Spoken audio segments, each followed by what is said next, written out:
সম্প্রতি উত্তরপ্রদেশের একটি ঘটনা এবং সেখানে আমরা দেখতে পাচ্ছি একটি মসজিদ এবং সেই মসজিদে শাহী জামা মসজিদ 500 বছরের পুরনো মসজিদ, সেখানে একটি গোষ্ঠী দাবি করছে যে তার তলায় নাকি মন্দির রয়েছে এবং সেই কারণে উত্তরপ্রদেশের পুলিশ 3 জনকে খুন করে দিল, 3টি মুসলমান ছেলেকে, মুসলমান যুবককে খুন করে দিল।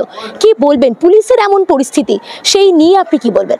দেখুন, ধর্ম নিয়ে, মন্দির মসজিদ নিয়ে রাজনীতি করার বাইরে বা কথাবার্তা বলার বাইরে অনেকগুলো জ্বলন্ত সমস্যা, জ্বলন্ত বিষয়, ইস্যু সারা ভারতবর্ষ জুড়ে এই মুহূর্তে রয়েছে। কিন্তু এই মুহূর্তে ধর্ম বা মন্দির মসজিদকে ইস্যুর মধ্যে, একটা নন ইস্যু সাবজেক্টকে ইস্যুর মধ্যে নিয়ে আসার লক্ষ্যটা আসলে আলাদা। এই লক্ষ্যটাকে সাধারণ মানুষের সামনে বারবার করে তুলে ধরতে হবে। তার কারণ হচ্ছে, যে অভিমুখে সরকার ব্যর্থ, কেন্দ্রীয় সরকার কাজ করতে পারছে না, আন্ডার পারফর্মার, সেই লক্ষ্যটাকে ঘুরিয়ে দিতে, যে একটা জলঘোলা করে মূল ইস্যু থেকে মানুষের মনকে ডাইভার্ট করতে, যেখানে সংসদে বিরোধীরা আদানি ইস্যুতে উত্তাল হবে, যেখানে সংসদে মণিপুরে যে অশান্তি চলছে এখনও লাগাতার, সেই ইস্যুতে কেন্দ্রীয় সরকারের কোনো বক্তব্য নেই, যেখানে একাধিক ক্ষেত্রে বিভিন্ন রাজ্যের বকেয়া, শুধু পশ্চিমবঙ্গ তো আছেই, পশ্চিমবঙ্গ তো আমরা লড়ে নিচ্ছি এবং মানুষের সমর্থন পাচ্ছি, কিন্তু আরও অনেক বিরোধী রাজ্য, যে রাজ্যগুলো হয়তো বিরোধী দলগুলো সেরকমভাবে, এর কথা দুঃখের, এ কথা বলতে হবে স্পষ্টত, যে অনেক ক্ষেত্রে ভালো পারফরমেন্স করতে পারছে না, সেই ক্ষেত্রে সেই রাজ্যগুলোরও বকেয়া টাকার ব্যাপারে কেন্দ্রীয় সরকার কোনো উচ্চবাচ্য করছে না। সেখানে পুরো বিষয়টাকে ডাইভার্ট করে তাদের চেনা গণ্ডির মধ্যে, চেনা ঘেরাটোপের মধ্যে, ধর্মের মধ্যে নিয়ে আসার জন্য, মন্দির মসজিদের নামে মানুষকে বিভেদের মধ্যে একটা নিয়ে আসার জন্য এই বিদ্বেষমূলক রাজনীতি, বিজেপির একটা পুরনো ছক, এই চেনা ছকটাকে আগামী দিনে ভাঙতে হবে। কিন্তু ভাঙতে হবে বললেই তো আর ভাঙবে না। এর জন্য আমি বারবার করে বলছি, আমি এর আগেও একাধিক সংবাদ পোর্টালে, তোমাদের এখানেও আজকে বলছি, যে শক্তিশালী একটা সরকারকে লড়াই করবার জন্য শক্তিশালী বিরোধী পক্ষ দরকার। আর শক্তিশালী বিরোধী পক্ষ শুধু বহরে, আরে বহরে হয় না, শুধু চওড়ায় লম্বায় হয় না, হচ্ছে তার লিডার, কারণ লিডারশিপ একটা পক্ষকে ভিশন দেয়।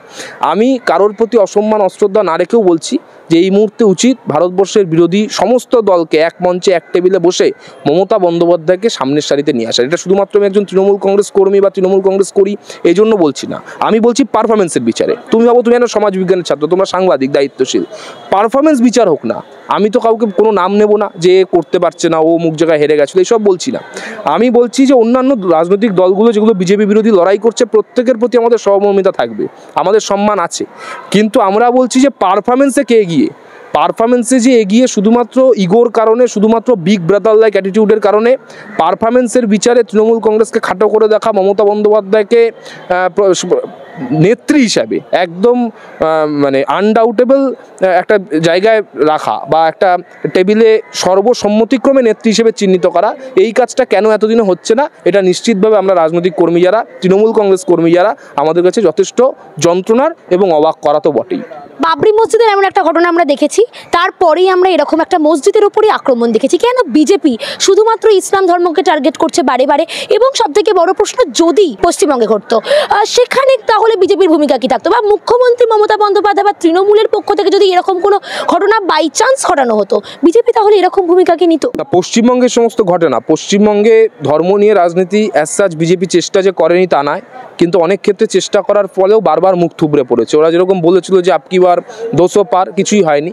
আমি বলছি যে প্রশ্নটা করেছো দায়িত্বশীল প্রশ্ন, কিন্তু অত্যন্ত সংবেদনশীল বিষয়। এই বিষয়ে সব কথা সবসময় যে বলা সম্ভব বা সবসময় সব কথা মানুষের সামনে পুরোটা তুলে ধরা সম্ভব, তাতে অনেক রকম ভুল বার্তা যেতে পারে। আমি যে কথা না বললে নয়, সেই জায়গাটা শুধু অ্যাড্রেস করব, যে ধর্ম নিয়ে রাজনীতি বা মসজিদের ওপর আক্রমণ, দেখো কেন মসজিদ, কেন ইসলাম ওদের আক্রমণের লক্ষ্যবস্তু, কেন ওয়াকফ বিল নিয়ে আবার একটা জলঘোলার চেষ্টা করা হচ্ছে, এই ইস্যুটা কিছুই নয়। অ্যাকচুয়ালি বিজেপি বহুত্ববাদ মানে না।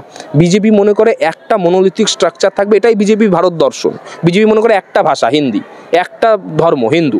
এবার আমিও তো ধর্মপ্রাণ হিন্দু, কিন্তু আমার ধর্ম তো আমাকে শিখিয়েছে যে যা বিদ্যা সা বিমুক্তায়। আমার ধর্ম আমাকে শিখিয়েছে যে সর্বে ভবন্তু সুখিনা, মানে সকলের ভালো হোক। নরেন্দ্র মোদী বলেন যে সবকা সাথ সবকা বিকাশ, কিন্তু তাহলে রোহিত ভেমুলা মারা যায় কেন? তাহলে গৌরী লঙ্কেশের উপর আক্রমণ হয় কেন? তাহলে দলিত, আদিবাসী, মহিলা, এই জাতীয় জায়গাগুলো বিজেপির মানচিত্রে নেই কেন? তাহলে একজনও মাইনরিটির থেকে বা মুসলমান সম্প্রদায়ের জনপ্রতিনিধি বিজেপির মন্ত্রিসভায় বা বিজেপির ক্যাবিনেটে বা বিজেপির সাংসদ তালিকায় নেই কেন? অর্থাৎ ওরা যা মুখে বলে, ওদের দেখানোর দাঁত একটা, খাওয়ার দাঁত একটা। ওরা যা মুখে বলে তা কাজে করে না, আর তার যা কাজে করে তার সঙ্গে দেশের কল্যাণের, দেশের মানুষের এগিয়ে যাওয়ার কোনো রকম সম্পর্ক নেই। ফলে এই জায়গা থেকে বাংলার মানুষ তো অত্যন্ত রাজনৈতিকভাবে সচেতন, রাজনৈতিকভাবে শিক্ষিত। ফলে বাংলার মানুষ পরীক্ষিত সৈনিক হিসেবে মমতা বন্দ্যোপাধ্যায়ের হাতকে মজবুত করছে এবং একটার পর একটা নির্বাচনে প্রমাণ হয়ে যাচ্ছে যে ধর্মের কথা নয়, কর্মের কথা, উন্নয়নের কথা এবং বাংলার সরকারের পারফরমেন্সের কথা। অনেক কুৎসা হয়েছে এখানে, কিন্তু কুৎসা অপপ্রচারের জবাব মানুষ ব্যালট বাক্সে দিয়েছে। তাই মমতা বন্দ্যোপাধ্যায় বলেছিলেন যে আমরা বদলা নয়, বদল চাই। সেই বদলটা 2011 পর এসছে এবং সেই বদলটা সুদৃঢ় হয়েছে বাংলা। এবার এই বদলটা দেশের বুকেও ছড়িয়ে দিতে হবে, এটা আমাদের লক্ষ্য বলে আমি মনে করছি। সুকান্ত মজুমদার বলেছেন 2026-এর নির্বাচনে, বিধানসভা নির্বাচনে বিজেপি আসছে। কুণাল ঘোষ পাল্টা বললেন 3026-ও বিজেপি আসবে না। আপনার কি মতামত? না, আসবে না। 3026 অবধি তো বিজেপি দলটা থাকবে কিনা সন্দেহ। 3026 অনেক দূরের বিষয়। আমি বলছি যে 2026-এ ভোট বিজেপি আসবে না, আসবে না, আসবে না। 2026-এ বরং বিজেপি চেষ্টা করুক যে এই সদ্য গজিয়ে ওঠা যে সিপিএম, নতুন সিপিএম, আমি বলছি যে ভগীরথ সিপিএম, আবার সিপিএম কিছু কিছু জায়গায় ভিজিবল হয়েছে। এতদিন তো দূরবীনে খুঁজে পাওয়া যেত না, এখন দূরবীনে না হলেও চশমা পড়লে কোথাও কোথাও হাই পাওয়ার চশমা পড়লে দেখা যাচ্ছে। এখন এই সিপিএম আর বিজেপির মধ্যে ওরা কারা সেকেন্ড হবে, কারা বাংলায় বিরোধী দল থাকবে, এই লড়াইটা বিজেপি মন দিয়ে করলে আমার মনে হয় ভালো হবে বেশি। দিলীপ ঘোষ একদম সুদীর্ঘ সময় ধরে তিনি নেতৃত্ব সামলেছেন। কিছুটা হলো দেখা যাচ্ছে অভিমানী বিজেপির দলের প্রতি। তিনি বারবার মন্তব্য করছেন যে আমার কোনো কাজ নেই, নেতৃত্ব যা বলবে আমি তাই করব। এমনকি এটাও বলেছেন এটা তো জানা ফল ছিল, এই ফলটা তো খুবই এক্সপেক্টেড ছিল তার কাছে। কি বলবেন তাহলে, কি বিজেপির মধ্যেও একটা সেই গোষ্ঠীদ্বন্দ্বের আকার ধারণ করছে উচ্চ নেতৃত্ব? না দেখো, দিলীপ ঘোষ আমার বিরোধী রাজনৈতিক দলের একজন সিনিয়র নেতা। ফলে দিলীপ ঘোষের রাজনীতির বিষয়ে আমার একটার জায়গায় 200টা বিরোধিতা থাকতে পারে, কিন্তু অ্যাজ এ সংগঠক, as an organiser Dilip Ghosh কিন্তু অনেক বিজেপি নেতার চাইতে পরীক্ষিত এবং সফল।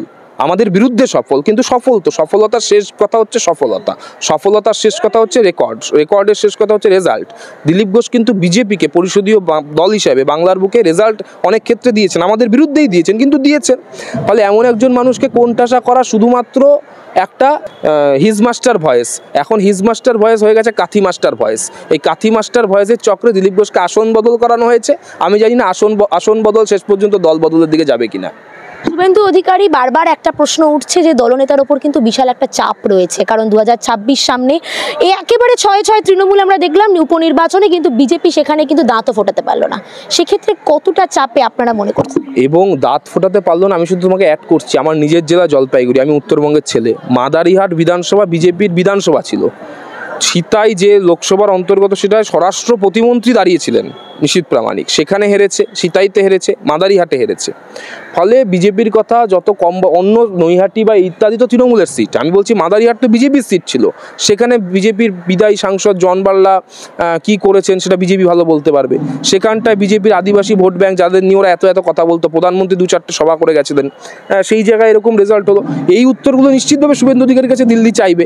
এখন শুভেন্দু অধিকারী যেভাবে শিশির অধিকারীকে উত্তর দেন, সেভাবে দিল্লি নেতাদের উত্তর দিতে পারবেন কিনা সেই কনফিডেন্স নিয়ে, সেটা তো তাদের পারিবারিক বিষয়, তাদের দলীয় বিষয়, এটা নিয়ে আমি বাইরে থেকে মন্তব্য করবো না। একটা শেষ প্রশ্ন করবো, এই যে বারবার সংখ্যালঘুদের উপর আক্রমণ বা সংখ্যালঘুদের দিকে একটা সবসময় একটা তীর মারা, সেই জায়গা থেকে বিজেপি কি কোনোভাবে সফল হবে বা কেন করছেন এই? সফল হবে না। বাংলার বুকে আমরা বলছি শুধু সংখ্যালঘু বা মুসলমান নয়, মুসলমান, সংখ্যালঘু, বৌদ্ধ, খ্রিস্টান তো আছেই, ভাষিক সংখ্যালঘু। ধরো তুমি, আমি বলছি যে নেপালি ভাষী যারা গোর্খা, যারা অলচিকি বা সাঁওতালি ভাষায় যারা আমাদের ভাই বোনেরা আছেন, তাদের প্রতি, অর্থাৎ সব রকম সংখ্যালঘু, লিঙ্গুইস্টিক মাইনরিটি, ইকোনমিক মাইনরিটি, আমার এথনিক মাইনরিটি, রিলিজিয়াস মাইনরিটি, অর্থাৎ যেটা বললাম এই ধর্মীয় সংখ্যালঘু, সব রকম প্রান্তিক মানুষের পাশে মমতা বন্দ্যোপাধ্যায় শুধু দল হিসেবে, নেত্রী হিসেবে নেই, সরকার হিসেবে রয়েছে। ফলে বাংলার বুকে এই সেফ গার্ডটাই, নিরাপত্তা সুরক্ষা বলয়টা অনেক বেশি চওড়া, অনেক বেশি শক্তপোক্ত, এবং এই শক্তপোক্ত বলয়টাকেই দেশের যাবতীয় রকমের প্রান্তিক মানুষ, মহিলা, আদিবাসী, সংখ্যালঘু, তপশিলি উপজাতি, জাতি, সব রকম এই প্রান্তিক মানুষের সুরক্ষা রাখতে, প্রান্তিক মানুষকে, জীবনকে সমৃদ্ধ করতে এই সুরক্ষা বলয়টা দরকার। তাই আমরা বলছি দেশের প্রয়োজন দিদির মতো একজন।